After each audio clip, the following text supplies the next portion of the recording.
La política catalana està molt pendent de la sentència que dicti el Tribunal Constitucional sobre l'Estatut i no passen per alt la possibilitat que el retalli.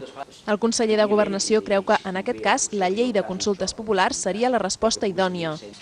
Jordi Ausàs interpretaria d'aquesta manera una sentència negativa. Voldria dir que Espanya expulse del mapa constitucional a Catalunya. I això, per descomptat, que marcaria un abans i un després, un abans i un després, que res seria igual.